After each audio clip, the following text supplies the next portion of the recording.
Hola, buenas tardes, buenas noches o buenos días, como siempre les digo, dependiendo de la hora en que estén viendo esta clase. En la clase de hoy nos vamos a dedicar a estudiar cuál es la estructura y la composición química de las membranas biológicas, cuáles son sus funciones y cuáles son los métodos de estudio. Aquí tenemos representado una típica célula eucarionte que se caracteriza por su alto grado de compartimentización. Cada compartimiento va a cumplir una función específica, ¿sí? Y para cumplir esa función específica va a tener dentro del mismo reacciones enzimáticas típicas de ese compartimiento, condiciones de fuerza iónica, condiciones de pH, etc. Todo esto se puede mantener gracias a que está separado del resto del entorno celular por las membranas biológicas. Así, por ejemplo, en esta célula podemos observar mitocondrias, peroxisomas, lisosomas, retículo endoplásmico, aparato de Golgi y el compartimiento nuclear. Es más, toda la célula está separada del entorno gracias a la membrana celular o membrana plasmática.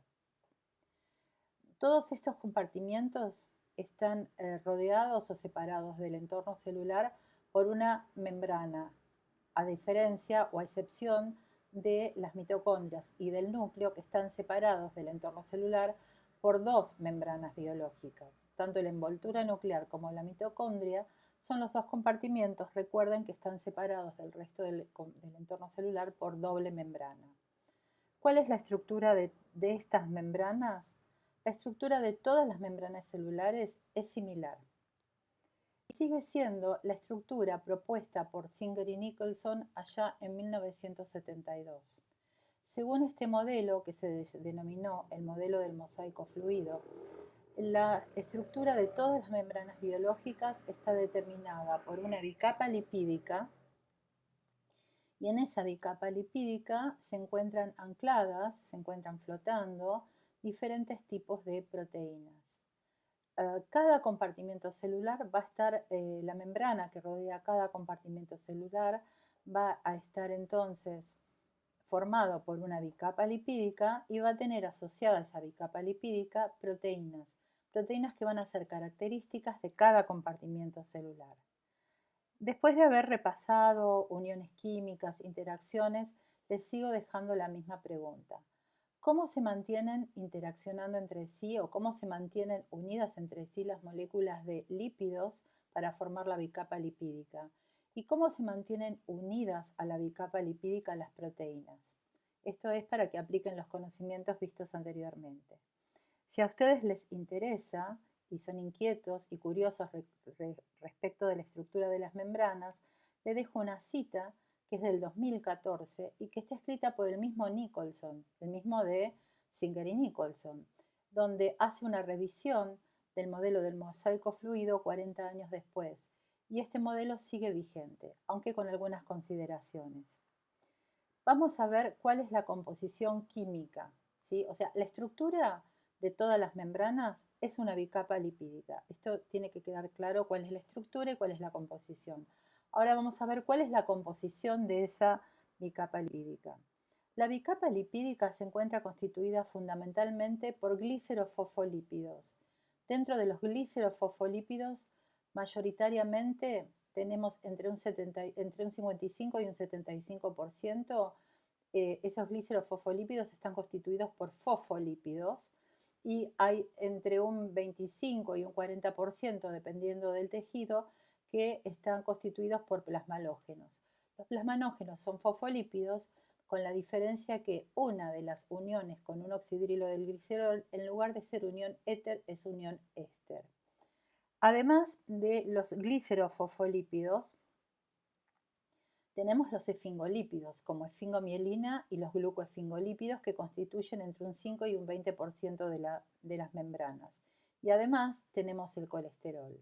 De todos estos lípidos, son los fosfolípidos los que determinan la estructura de la matriz de todas las membranas biológicas. Entonces, ¿esto qué quiere decir? Que si yo pongo en agua fosfolípidos, ¿qué es lo que va a pasar?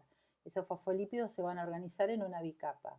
Si yo pongo en agua esfingomielina, no va a llegar a formar bicapa por sus propiedades físico-químicas y el colesterol tampoco. Entonces, ¿quién determina la estructura de la membrana de todas las membranas? Los fosfolípidos. En esta tabla les quiero mostrar cuál es la composición porcentual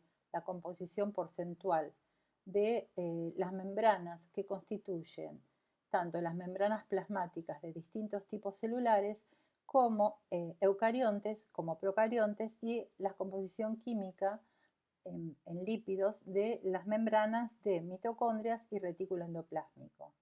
Lo que yo les estoy marcando con amarillo es para que se fijen la proporción de colesterol. Todas las membranas tienen colesterol, pero dependiendo del tipo celular, el colesterol varía. Quiero que se fijen que las bacterias, que son células procariontes, no tienen colesterol, ¿sí? Otra cosa que les quiero marcar es la fosfatidilcolina, también se encuentra presente en todas las membranas biológicas, excepto en las bacterias.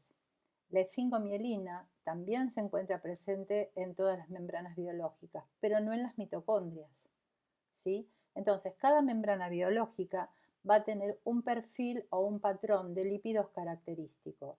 Como les contaba recién, si comparo la membrana plasmática de una célula hepática con la membrana de Escherichia coli, van a tener muy pocas similitudes. Y si yo hiciera un perfil lipídico, podría saber a quién pertenece cada membrana. Fíjense que la Escherichia coli no tiene ni colesterol, ni fosfatidilcolina, ni esfingomielina, pero sí tiene un alto porcentaje de fosfatidiletanolamina.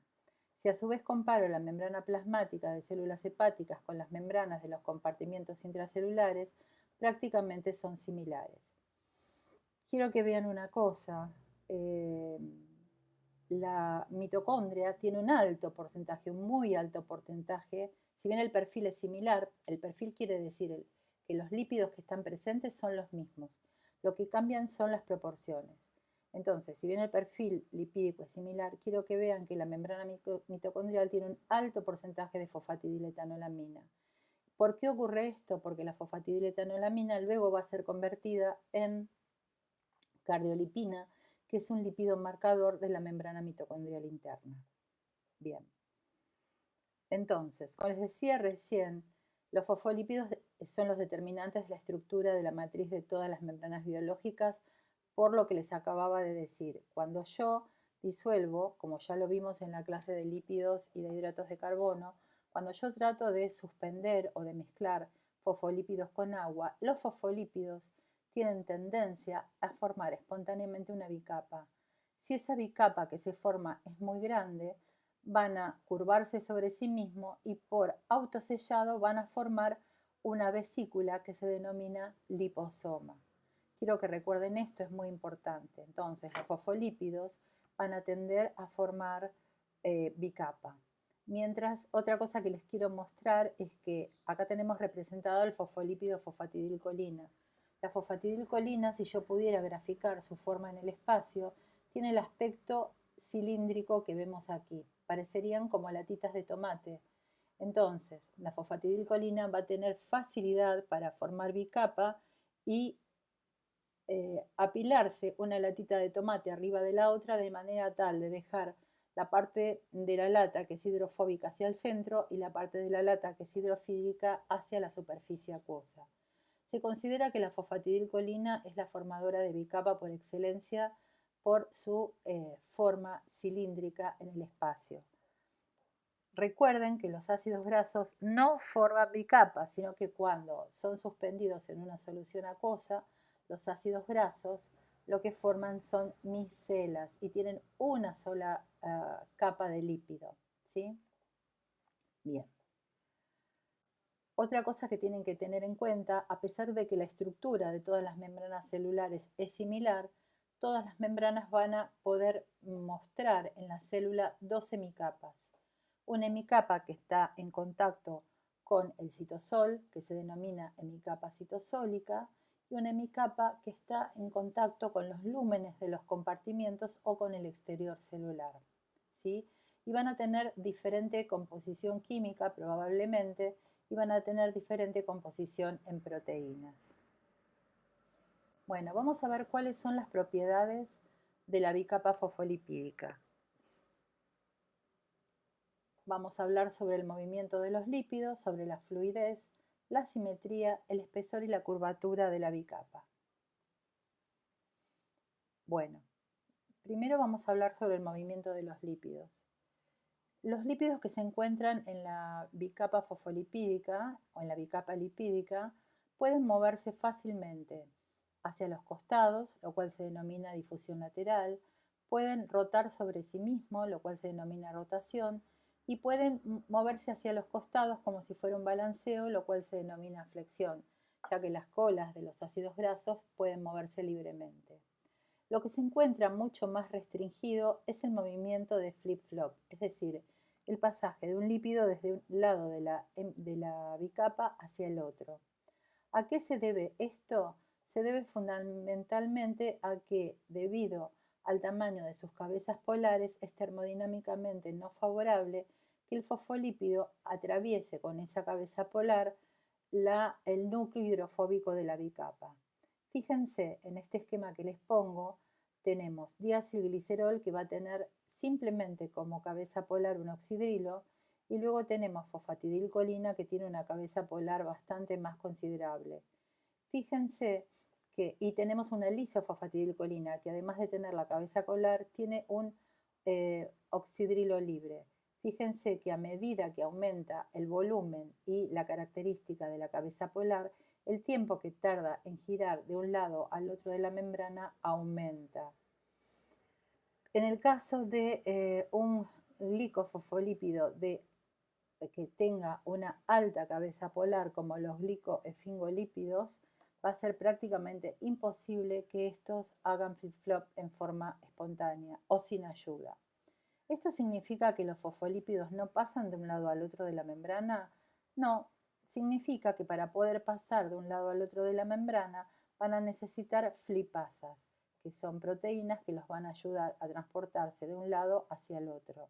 No significa que no pueden encontrarse o no pueden atravesar la membrana de un lado al otro. La otra propiedad que tienen las membranas biológicas son la fluidez. La fluidez es una de las cosas más características de las membranas biológicas.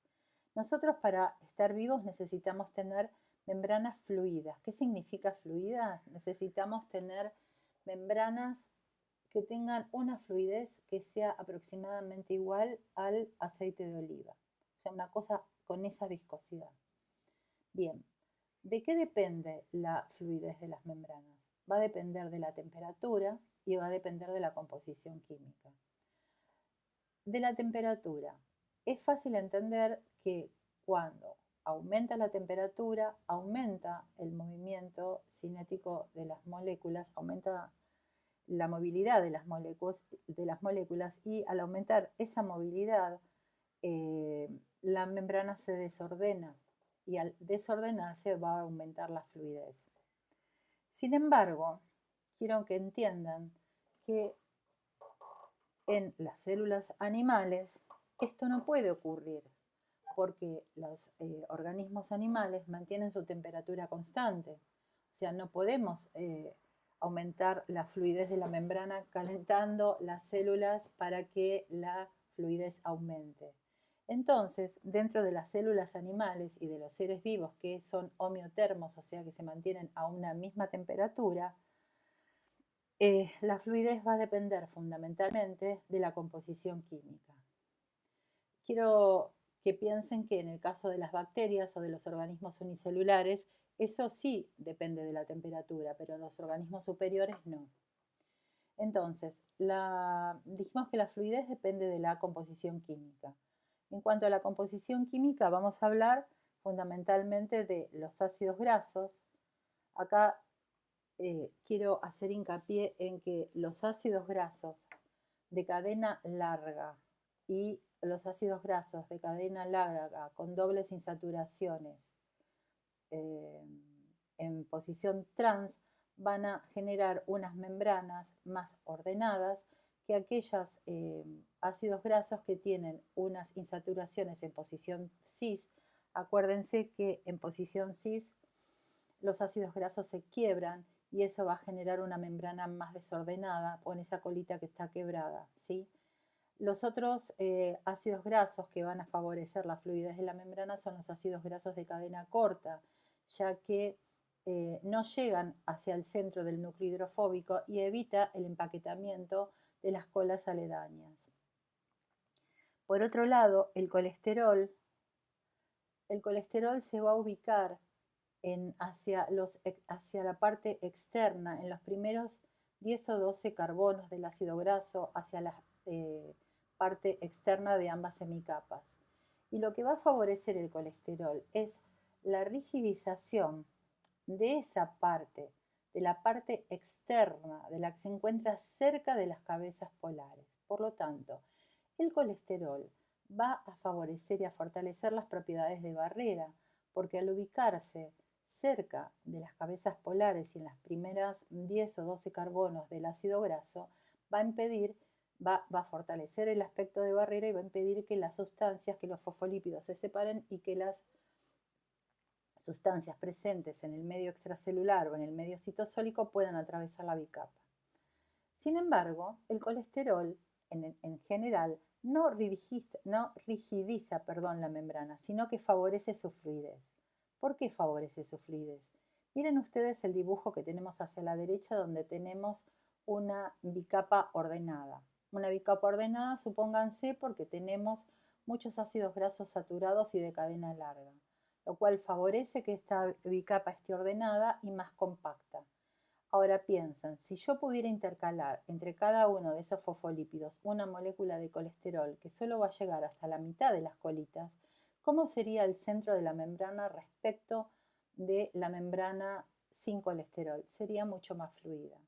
Por eso quiero que tengan presente que, por un lado, el colesterol puede rigidizar la parte externa de las hemicapas, favoreciendo, en este caso, su propiedad de barrera, pero el efecto general a las concentraciones que se encuentra en nuestro organismo es favorecer que la célula mantenga una fluidez constante.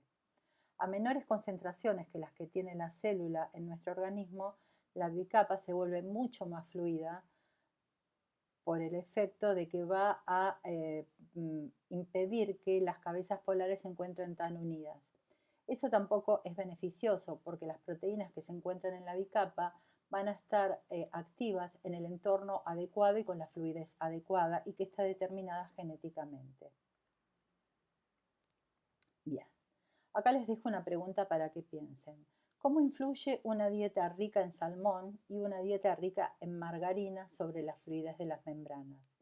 Esta pregunta está apuntada a que ustedes busquen la composición química en cuanto a ácidos grasos de esas dietas y se imaginen qué puede pasar con un organismo que solo consume una dieta o la otra y no tuviera posibilidad de transformarlos a esos ácidos grasos en ácidos grasos que favorezcan la fluidez de la membrana. Ya que estamos hablando de fluidez, le quiero contar que experimentalmente uno puede generar liposomas mezclando colesterol, fosfatidilcolina, que dijimos que era el formador de bicapa por excelencia, y esfingomielina. La esfingomielina se caracteriza, como habíamos dicho, por tener un ácido graso de cadena larga unido a un aminoalcohol también de cadena larga. Por lo tanto, funciona como si fuera un fosfolípido que tiene unidas dos colas de ácidos grasos saturados de cadena larga. Por lo tanto, la esfingomielina sería un lípido rigidizante de la membrana, o sea que la ordena. Cuando uno mezcla experimentalmente colesterol, esfingomielina y fosfatidilcolina uno a uno, lo que ocurre después de un determinado tiempo, acá tenemos un globo que es un liposoma, que se ve todo rojo, lo que está marcado son las moléculas de esfingomielina con rojo. Lo que tenemos en un principio, cuando terminamos de mezclar las membranas, se agregan espontáneamente de mezclar los lípidos, espontáneamente van a formar un liposoma y la esfingomielina se encuentra desparramada por toda la superficie celular. Fíjense que luego de un tiempo se agrupa formando islas o formando balsas. A estas islas o balsas lipídicas se los denomina microdominios de membrana o también dominios Raft. Raft significa balsas. Estos dominios RAFT se caracterizan porque están formados casi exclusivamente por colesterol, esfingomielina y fosfatidilcolina en una proporción 1:1:1. Son dominios muy rígidos y en estos dominios muy rígidos la membrana tiene un espesor mayor al que tiene habitualmente. Estos dominios de membrana, que fueron descritos no hace mucho tiempo, permiten que las proteínas, al ubicarse en estos dominios, puedan activarse o inhibir su actividad, ya que las membranas cambian sus propiedades físico-químicas. Por ejemplo, si la proteína verde claro que tenemos en este gráfico es inactiva y pasa al dominio RAF, probablemente ese dominio con menor fluidez cambie la conformación del dominio transmembrana de la proteína y la proteína que era inactiva se vuelva activa o viceversa. Ustedes siempre tienen que recordar que para que una proteína se encuentre activa tiene que tener una determinada conformación y cuando esa conformación cambia, la proteína puede o activarse más o inhibir su actividad. Bien. Hemos hablado entonces de los movimientos de los lípidos y de la fluidez. Vamos a hablar ahora de la simetría de bicapa. Ustedes recuerdan este concepto de que la membrana plasmática es una membrana que está formada por una bicapa fosfolipídica que es asimétrica. ¿Qué es asimétrica? ¿Qué significa? Que es asimétrica significa que cada hemicapa va a tener una composición característica. Si esta es una membrana plasmática, la hemicapa extracelular va a estar formada mayoritariamente por fosfatidilcolina, esfingomielina y glicoesfingolípidos. Y digo mayoritariamente porque no significa que no haya ninguno de los lípidos que se encuentran hacia la hemicapa citosólica, que son fundamentalmente fosfatidiletoanolamina, fosfatidilserina y fosfatidilinositol. ¿Sí? La hemicapa citosólica también mayoritariamente se encuentra formada por estos fosfolípidos, pero también tenemos dentro de la hemicapa citosólica fosfatidilcolina. No vamos a tener glicoesfingolípidos. Los glicoesfingolípidos son exclusivos de la hemicapa citosólica. Bien. También en la hemicapa, otra cosa que les quiero aclarar cuando digo que es mayoritariamente, en la hemicapa extracelular tenemos algunas moléculas de fosfatidiletoanolamina y de fosfatidilserina, aunque no se encuentren formando mayoritariamente esta hemicapa. Cuando alguno de los fosfolípidos pierde su, digamos, su propiedad de estar de un lado o del otro de las membranas, entonces la membrana pierde su homeostasis y pueden ocurrir diferentes actividades biológicas que pueden ser no buenas para las células o dañinas. Por ejemplo, si aumenta la composición de fosfatidilserina en el lado externo de la membrana, la célula va a haber un reconocimiento celular por parte de los macrófagos y la célula va a ser tenida en cuenta como una célula que se está muriendo y por lo tanto va a ser digerida por los macrófagos, ¿sí? Entonces, esta fosfatidilserina tiene que mantenerse del lado interno de la membrana. Bien.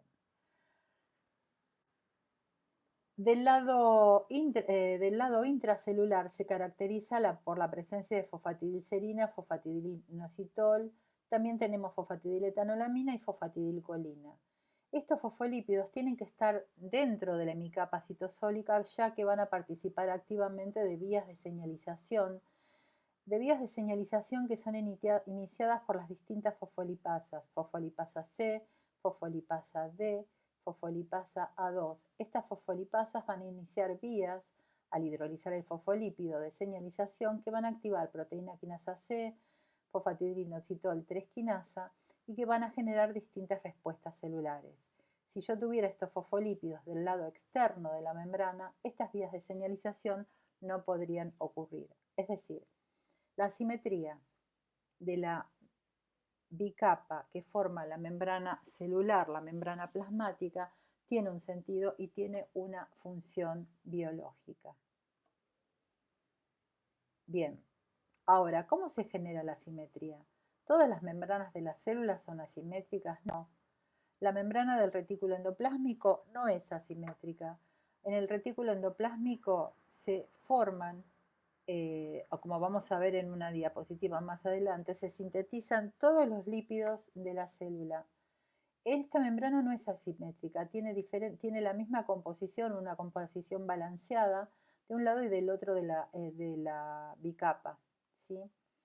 ¿Dónde se genera la simetría? La simetría se genera en el aparato de Golgi. En el aparato de Golgi, gracias a la presencia de flipasas dependientes y no dependientes de ATP, se comienzan a transportar los lípidos de un lado hacia el otro de la bicapa.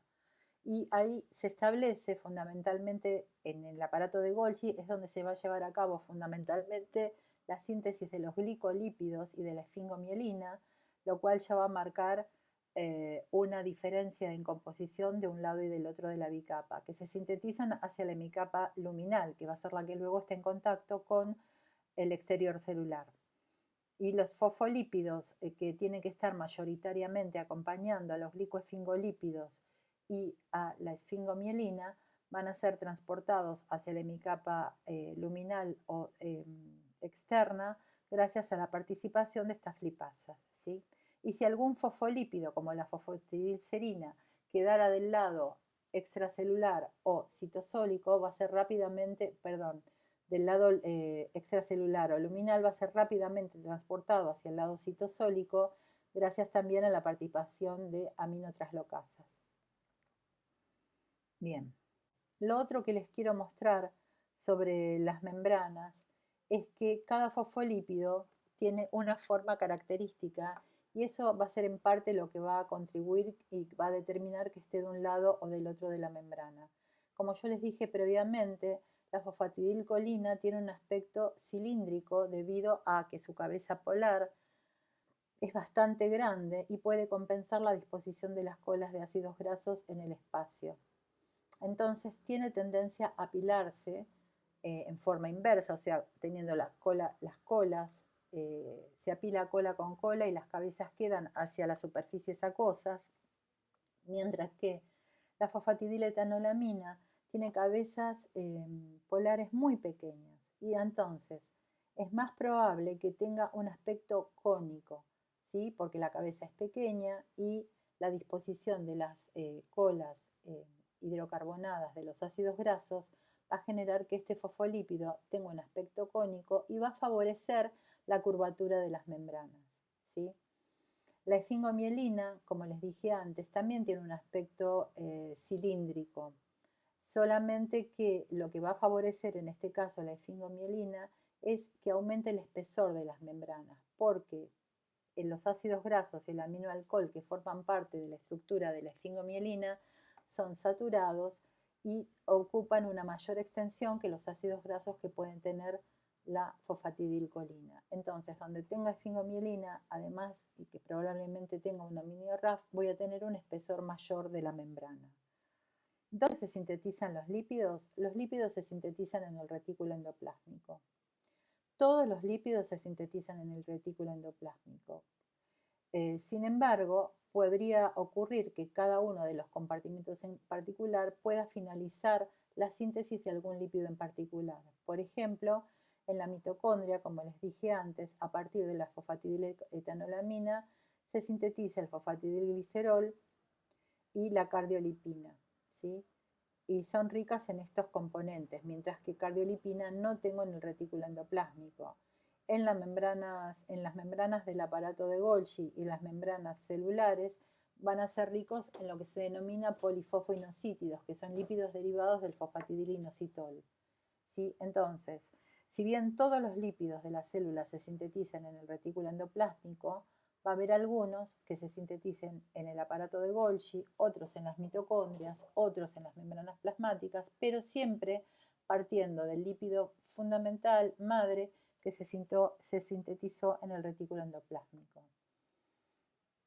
Acá les muestro cómo la síntesis de los triglicéridos en el retículo endoplásmico permite la acumulación entre las dos hemicapas del retículo endoplásmico de los triglicéridos y va a llegar un momento que se va a formar una gota rodeada por una monocapa de ese retículo endoplásmico y cuando se libera, eso constituye lo que nosotros denominamos en la clase de lípidos e hidratos de carbono, cuerpos lipídicos. Bueno, hasta aquí hemos hablado un poco sobre la composición lipídica de las membranas, hemos recordado cómo era la estructura, cuáles eran los lípidos fundamentales, de qué dependía la fluidez y las demás propiedades de las membranas. Ahora vamos a hablar sobre las proteínas. ¿Cómo se clasifican las proteínas que se encuentran asociadas a las membranas? Las vamos a clasificar de una manera muy particular. Las vamos a clasificar dependiendo de cómo pueden ser extraídas las proteínas de la bicapa. Entonces, las proteínas que se encuentran interaccionando con la membrana pueden ser extraídas de la membrana, ¿sí?, de los lípidos de la membrana, simplemente utilizando una alta fuerza iónica, por ejemplo, cloruro de potasio 1 molar, o pueden ser extraídas de las membranas utilizando detergentes iónicos o detergentes no iónicos. Entonces, las proteínas que simplemente pueden ser extraídas de la membrana con cloruro de potasio 1 molar, las vamos a llamar proteínas periféricas. Y las proteínas que necesitan detergente para ser extraídas de las membranas, las vamos a llamar proteínas que interaccionan con el núcleo hidrofóbico de la bicapa. Bien, en este esquema, que es un esquema extraído del Albert, y ustedes se van a cansar de ver ejemplos de este tipo de proteínas a lo largo de la cursada, vamos a mostrarles primero cuáles son aquellas, ustedes ya se lo pueden imaginar, pero cuáles son aquellas que necesitan detergente. Son las que interaccionan con el núcleo hidrofóbico de las membranas. Fíjense, la proteína 1, que tiene un paso a través de membrana, la proteína 2, que tiene 3 pasos a través de membrana, 3 hélices alfa atraviesan la membrana, la proteína 3, que es un barril de hojas beta, la proteína 4, que es una proteína que se encuentra anclada a una hemicapa de la membrana, la proteína 5, que es una proteína anclada por lípidos, lo mismo que la 6, y las proteínas que están uniendo, las proteínas que se encuentran en grises, que están uniendo las 7 y 8. ¿Cuáles son en este esquema las proteínas que se pueden extraer de la membrana simplemente con alta fuerza iónica? Obviamente las proteínas 7 y 8. Bien, las proteínas periféricas. ¿Por qué las puedo extraer de la membrana simplemente con una alta fuerza iónica? Porque estas proteínas, las proteínas 7 y 8, se encuentran interaccionando o con lípidos o con proteínas que se encuentran integralmente, o sea, interaccionando fuertemente con el núcleo hidrofóbico de la bicapa a través de interacciones débiles, como pueden ser interacciones salinas. Entonces, lo que hago es desplazar la interacción salina con el cloruro de potasio 1 molar.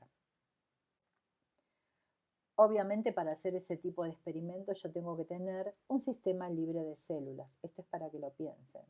Acá les doy algunos ejemplos. Fíjense, interacción proteína-proteína. Miren, en el esquema que tenemos hacia la izquierda tengo una membrana y tengo una proteína que es un dímero, que es la integrina, y que va a estar interaccionando con el núcleo hidrofóbico de la membrana. Esa proteína voy a tener que extraerla de la membrana si la quiero estudiar con un detergente.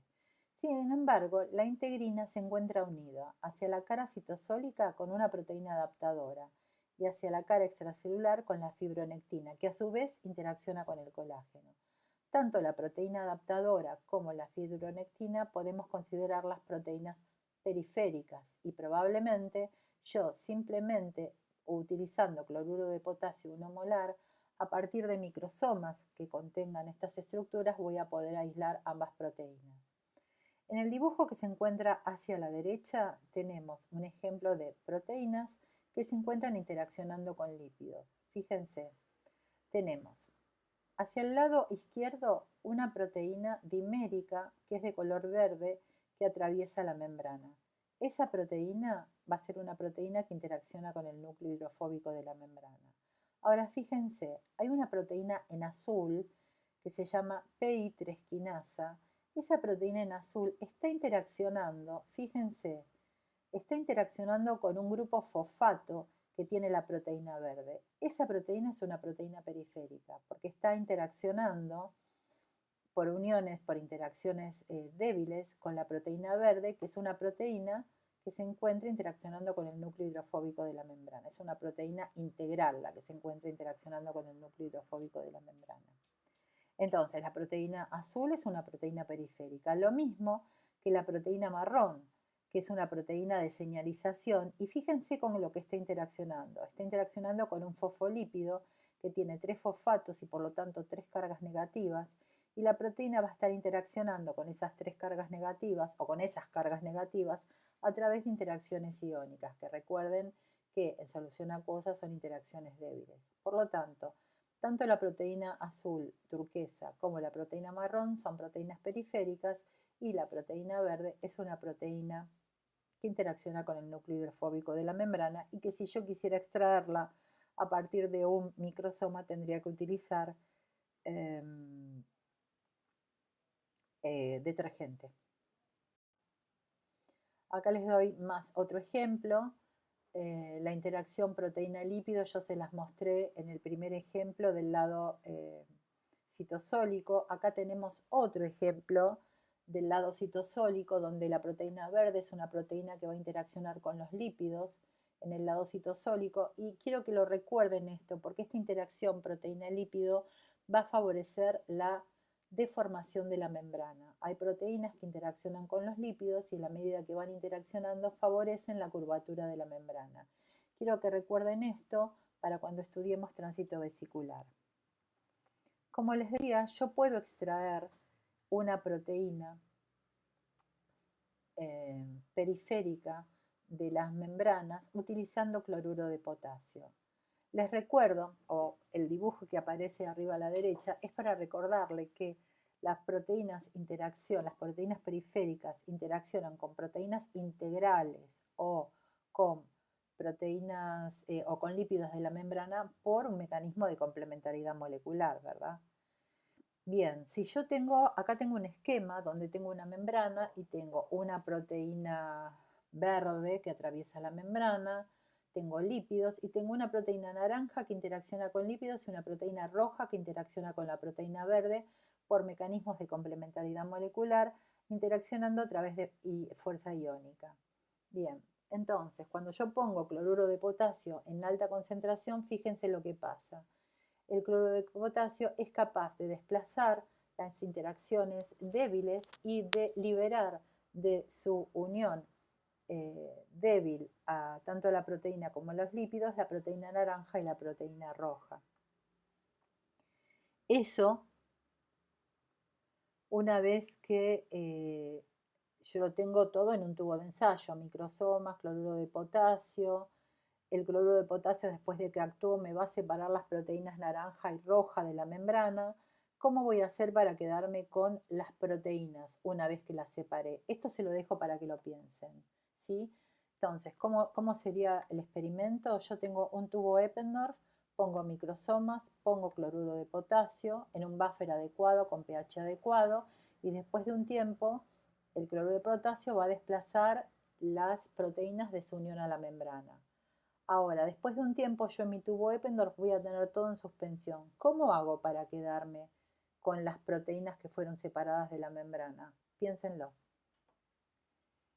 Bien, el otro tipo de proteínas que tengo que interaccionan con el núcleo hidrofóbico de la membrana son, además de las que atraviesan la membrana con varios pasos a través de la misma, aunque sea con un solo paso a través de la misma, son las proteínas ancladas por lípidos. ¿Cuáles son las proteínas ancladas por lípidos? Hacia el lado citosólico voy a tener proteínas que se encuentran ancladas por un prenilo. Recuerdan que vimos los prenoles y dentro de los prenoles vimos, por ejemplo, el farnesilo.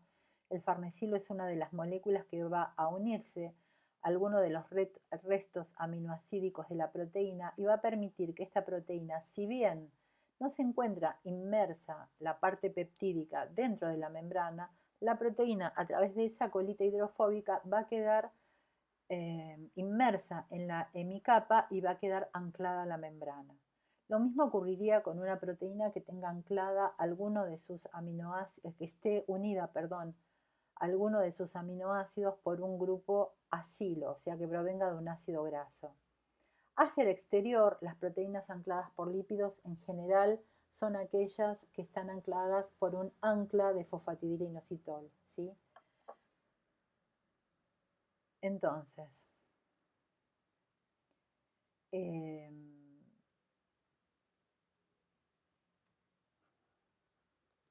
lo que les muestro en este esquema que se encuentra hacia el lado izquierdo de la diapositiva es la estructura de los lípidos que me permiten anclar a las proteínas a las membranas. Por un lado tenemos el mirístico y el palmítico, que son dos ácidos grasos, y por el otro lado, como les había mencionado, el farnesilo, que es un isoprenoide y que va a poder operar de la misma manera que los restos de ácidos grasos.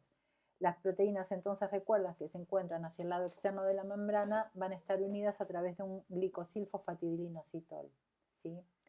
Además de estas proteínas ancladas por lípidos, tenemos las proteínas integradas al núcleo hidrofóbico de la membrana, como las que teníamos marcadas en el dibujo inicial, que son las que pueden tener un paso o varios pasos a través de la membrana y que se interaccionan con la membrana a través de alfa hélices hidrofóbicas, las proteínas que van a estar constituidas por barriles beta de tipo hidrofóbico en su región atravesante de la membrana, y las proteínas que se encuentran ancladas a una hemicapa de la membrana a través de una hélice alfa hidrofóbica.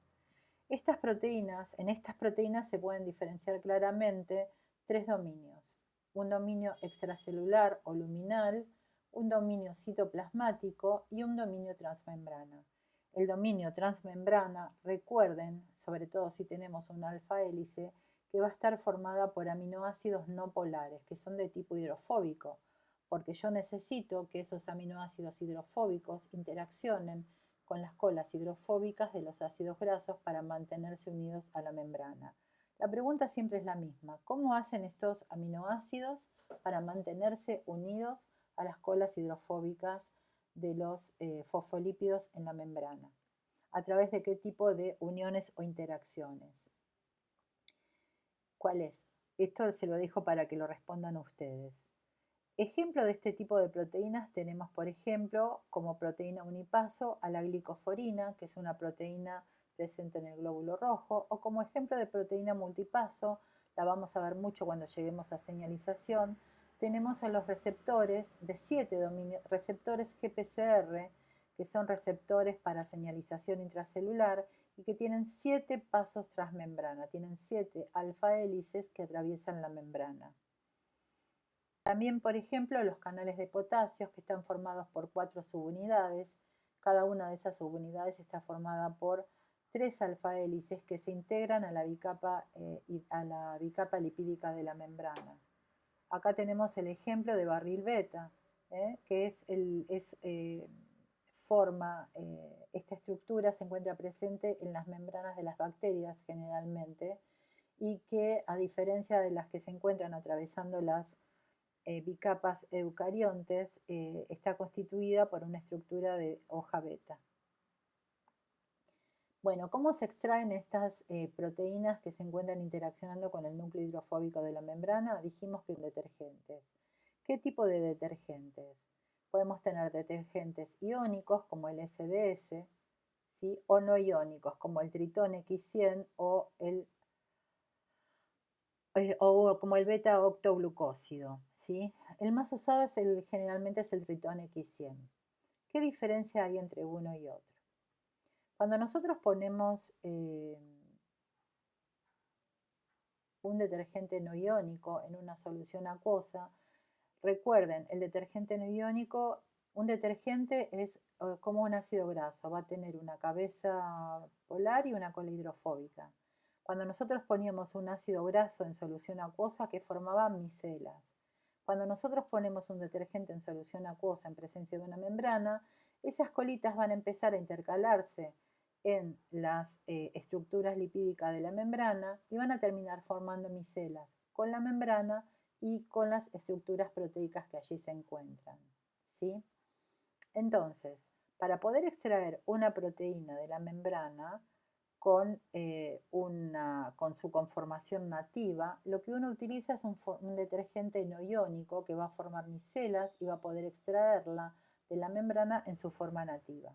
Si yo utilizara un detergente iónico fuerte, como es el SDS Page, perdón, antes de pasar al detergente no iónico fuerte, les quiero mostrar en este esquema que yo puedo, a partir de una membrana biológica, utilizando un detergente no iónico, extraer una proteína de la membrana que va a quedar asociada a mis células y va a mantener su conformación, y luego, para poder estudiar la actividad de esa proteína, como tiene que estar en un entorno similar al de la membrana, la puedo introducir en un liposoma que yo misma he fabricado y medir su actividad.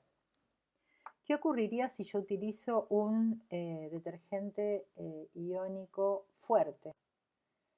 Si yo utilizo un detergente iónico fuerte como el SDS, que es el dodecilsulfato de sodio, lo que va a ocurrir es que las colas hidrofóbicas se van a unir a las partes hidrofóbicas de la proteína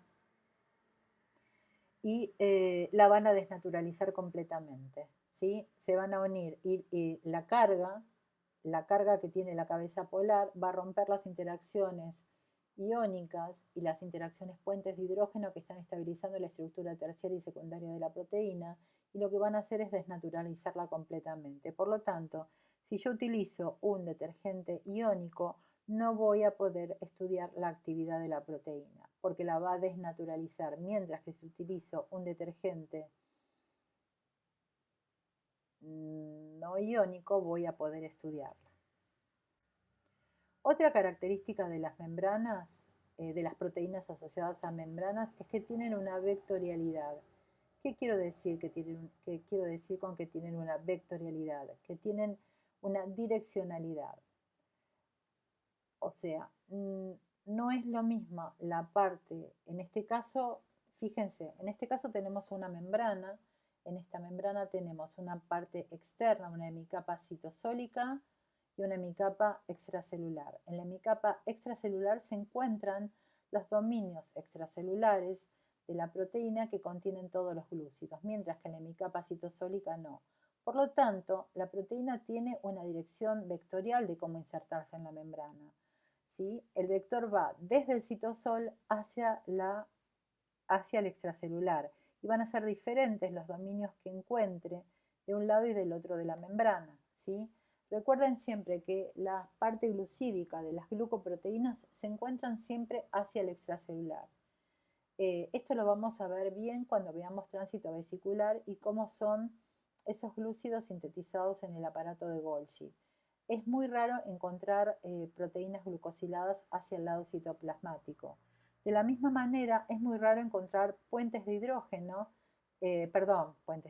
puentes disulfuro en la parte citoplasmática de la proteína, ya que el citoplasma tiene un fuerte carácter reductor y esos puentes disulfuro no podrían permanecer en el citosol celular. Por lo tanto, si una proteína tiene puentes disulfuro, los vamos a encontrar siempre en el dominio extracelular.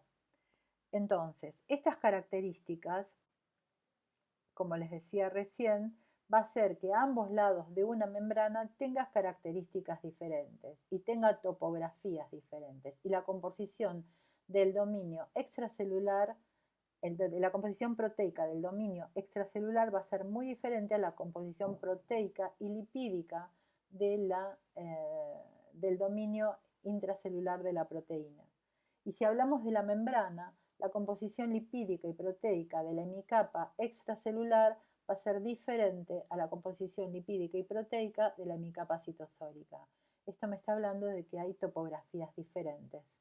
Y eso se debe fundamentalmente a la función que tiene la membrana de un lado y del otro de la bicapa lipídica. Bien.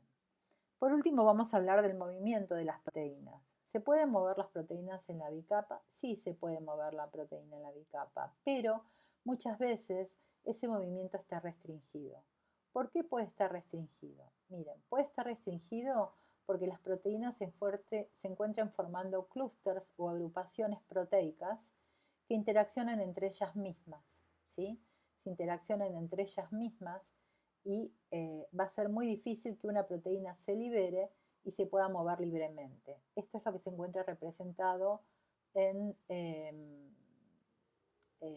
la figura A dentro de este esquema. Si las proteínas se mueven dentro de esa agrupación, se van a mover en conjunto, pero no cada una por separado. Puede estar restringido por el citoesqueleto, porque muchas de las proteínas de membrana que atraviesan la membrana en su porción citosólica van a estar unidas al citoesqueleto asociado a membrana. Por lo tanto, solo se van a poder mover sobre el citoesqueleto, ¿sí? O directamente no se van a poder mover y van a quedar asociadas a la membrana a través del citoesqueleto o a través de o pueden estar unidas, como vimos en el caso de la fibronectina, ¿sí? A la matriz extracelular, en cuyo caso el movimiento de esa proteína, que es la integrina, va a estar restringido. Y pueden tener movimiento libre y al azar, eso está representado por D, ¿sí? O sea, las proteínas se pueden mover, pero depende de cómo están interaccionando con un lado y con el otro lado de la bicapa, y si se encuentran unidas en grupos o clústeres, ese movimiento va a estar restringido. Bien, ¿cómo podríamos estudiar el movimiento de las proteínas en la membrana? A través de una técnica que se conoce como FRAP, que es, FRAP significa recuperación de la fluorescencia después de blanqueado. ¿En qué consiste esta técnica? Esta técnica consiste en tener un liposoma, por ejemplo, en ese liposoma, o tener una célula. En esa célula yo puedo marcar, esta técnica me sirve tanto para lípidos como para proteínas, para ver el movimiento de ambos. Yo puedo marcar un lípido o una proteína con un reactivo fluorescente, luego le puedo irradiar esa célula con un láser. El pulso de láser lo que va a hacer es decolorar, arruinar el fluoróforo y decolorar la zona de la célula donde impactó el láser. Y luego, si los lípidos que están rodeando esa zona se mueven o las proteínas se mueven, rápidamente el fotoblanqueado va a desaparecer, mientras que si los lípidos o las proteínas se encuentran inmovilizados, el fotoblanqueado va a permanecer en el tiempo. Para poder entender esto, les traje un video que además se los voy a dejar en el campus para que ustedes lo puedan ver repetidas veces. Ahora lo vamos a colocar y vamos a escuchar la explicación de la persona que hizo este video.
Bien, este video lo dejo también en la parte de técnicas en el aula virtual para que ustedes lo puedan volver a ver, si no lo pueden ver bien aquí en la clase está grabada.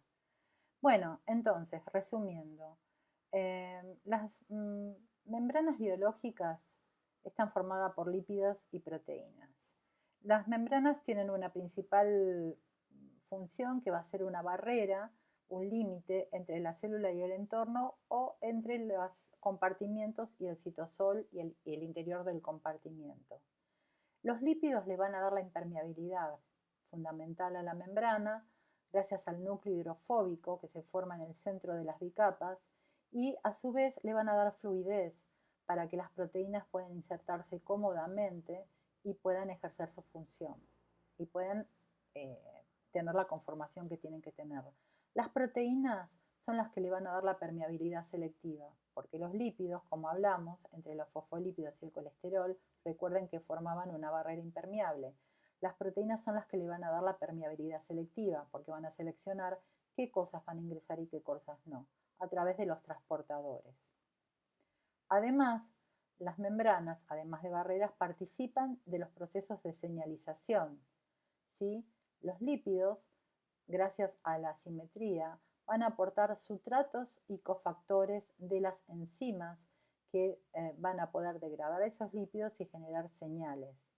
Las proteínas ancladas a la membrana van a formar parte o van a constituir los receptores y van a ser proteínas que van a permitir la transducción de las señales biológicas. Además, las membranas van a permitir que las células se encuentren ancladas al citoesqueleto a través de las proteínas transmembrana que pueden interaccionar del lado extracelular con proteínas de la matriz extracelular, ¿sí? Y bueno, de esa manera permitir que la célula se fije un sustrato y forme parte del órgano. Quiero decirle además que los lípidos modulan la actividad de las proteínas asociadas a membrana. Como les dije antes, si una proteína se encuentra en un dominio RAFS, que es un dominio más rígido, es muy probable que esa conformación cambie y al cambiar la conformación va a cambiar también la actividad de las proteínas. ¿Cómo podemos estudiar la membrana? Las membranas las podemos estudiar teniendo en cuenta qué aspecto quiero estudiar. Si yo quiero estudiar, por ejemplo, la composición química, o yo quiero estudiar la estructura, o yo quiero estudiar la fluidez, voy a tener que buscar la técnica adecuada para estudiar eso. Voy a tener que definir también qué membrana quiero estudiar. ¿Quiero estudiar la membrana de la célula, de todas las membranas de la célula entera, o quiero estudiar una membrana en particular? Si quiero estudiar una membrana en particular, voy a tener que hacer un fraccionamiento. Ya sea a partir de la célula entera o de una membrana obtenida por fraccionamiento. Por ejemplo, quiero estudiar la membrana de los lisosomas. Bueno, aíslo la fracción mitocondrial impura, la fracción mitocondrial cruda y a partir de ella hago un gradiente de sacarosa y aíslo los lisosomas. Entonces, voy a querer estudiar los lípidos o las proteínas de esa fracción lisosomal. Puedo querer estudiar la cantidad de lípidos o proteínas, para lo cual uno aplica un método espectrofotométrico. Si estoy hablando de proteínas, voy a querer estudiar, por ejemplo, la composición, para lo cual puedo utilizar una técnica que ustedes ya vieron, que es una técnica de Western blot, o puedo querer estudiar la función de esa proteína, para la cual la tengo que aislar de la membrana y la tengo que meter en un liposoma para poder estudiar la actividad. Recuerden que si quiero estudiar la actividad para aislarla de la membrana, tengo que utilizar un detergente no iónico.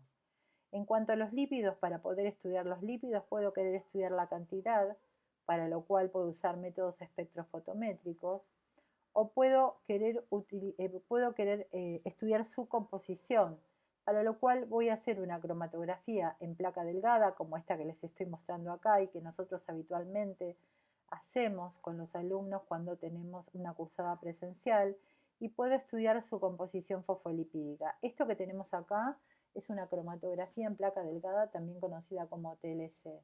Ustedes van a ver que a lo largo de la placa tenemos distintas manchas. Esta TLC fue hecha para estudiar los fosfolípidos de la membrana. De abajo hacia arriba quiero que vean. En la primera mancha de abajo hacia arriba es esfingomielina. La mancha grande que se ve en las tres calles sembradas es fosfatidilcolina. Ese es el fosfolípido mayoritario de todas las membranas biológicas. Luego es seguido por fosfatidilserina y fosfatidilinositol. Y fosfatidiletamina, etanolamina, que es la otra mancha importante que se encuentra antes de llegar al frente de corrida. La composición lipídica de las membranas, obviamente para hacer esta placa tenemos que hacer una preparación de la muestra. La composición lipídica de las membranas también se puede estudiar por espectrometría de masa y así tener un análisis más fino de cómo esas membranas están constituidas, no solo por especies fosfolipídicas, sino también por especies de ácidos grasos. Y bueno, puedo también a partir de la membrana y gracias a la utilización de detergentes adecuados obtener liposomas, ¿sí? Bueno, hasta acá hemos llegado con el repaso de lo que sería estructura y composición de la membrana, de las membranas biológicas y un breve resumen de cómo podríamos estudiarlas. Si tenemos alguna duda sobre lo que hemos visto en esta clase, nos vamos a encontrar en un Zoom dentro de una semana. Bueno, que tengan una buena semana de estudio.